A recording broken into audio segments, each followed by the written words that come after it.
Okay, tonight I wanted to explore a common theme running through varying top and sundry Mandela effects. The best thing that we could ever divine, of course, would be if there's a message or secret code in all of them, except I think we're going through, as Moneybag73 says, a shift and a flux. So we might be getting more and more and more and more, and who knows if we'll ever be able to string together a code. But that'd be so cool if, like, we could have a Mandela code. And actually, there was a guy online who did a really cool interpretation of it the other night. If I find the link or remember which video this is, I'll put it down below in the description section.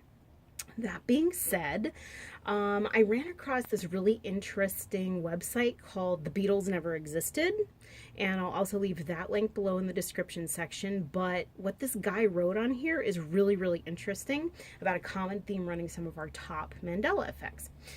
So he's in mid-conversation. I'm not sure what the first part of the conversation is alluding to because I didn't have time to go through the whole website, although I do plan on intending to. He said, as I said, it seems to me the powers that be are sending out these false ones, Mandela effects, as their own form of damage control. So I'll be interested to go back and see what that means, because they aren't the ones who created the MEs, Mandela effects. It's beyond their capabilities and outside their control, which they can't tolerate.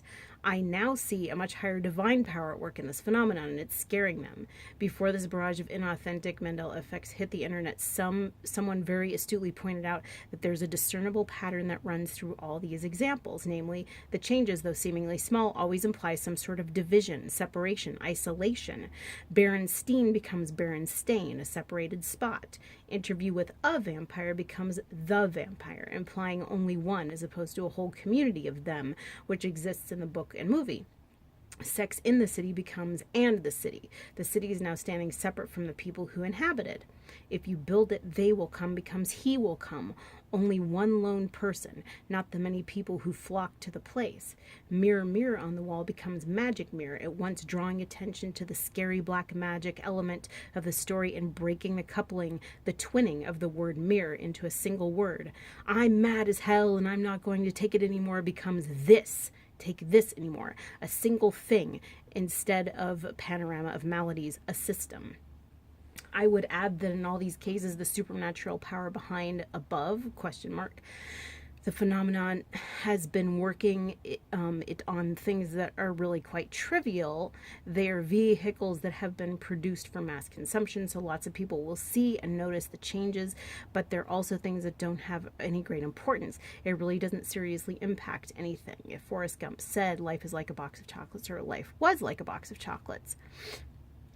So in any case, I'm going to stop there because it gets a little religious and spiritual for me, and I like to keep that out of my work. But in any case, I just thought that was a very interesting observation, and I also noticed it in a couple of other things.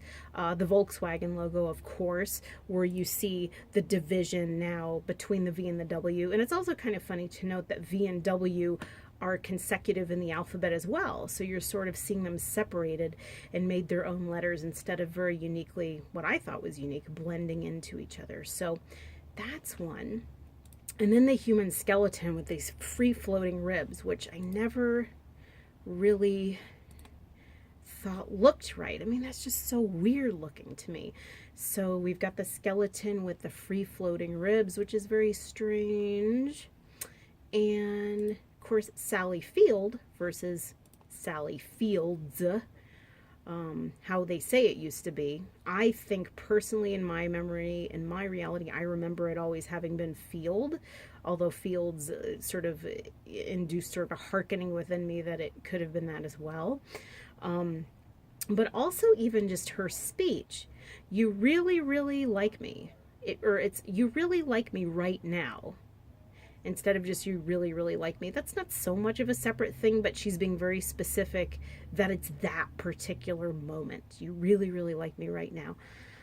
The last one, of course, is South America versus North America. This looks so strange to me.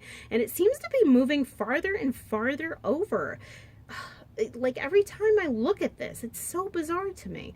Because again, I always remember, or at least I feel what looks correct to me, is the left coast, or actually I should say the right coast of South America being almost directly under Florida. And oh God, this is just so bizarre to me. Like it's trying to run away and break off, break off the country right there. Run back to Mother Africa. And the last one, somebody pointed out, and I did this experiment for myself today. Somebody pointed out that seconds are getting faster. Like if you go on a stopwatch, like how we were always taught as kids to count 1,000, 1,000 to count a second, or 1 Mississippi, 2 Mississippi. So I tried it on a stopwatch today. I would try on the computer, but I don't know if my computer has a stopwatch. And at first, it almost seemed too slow when I went 1,000, 2 1,000. But then the more I tried to keep up and go 1,000, 2 1,000, 3 1,000, like my mother taught me how to count, the clock started speeding way, way up. I mean, it started going so fast. You guys should try that. 1,000, 2 1,000. Actually, the way my mother told me to count seconds was 1,000, 2 1,000, 3 1,000, 4 1,000. So it's that slow.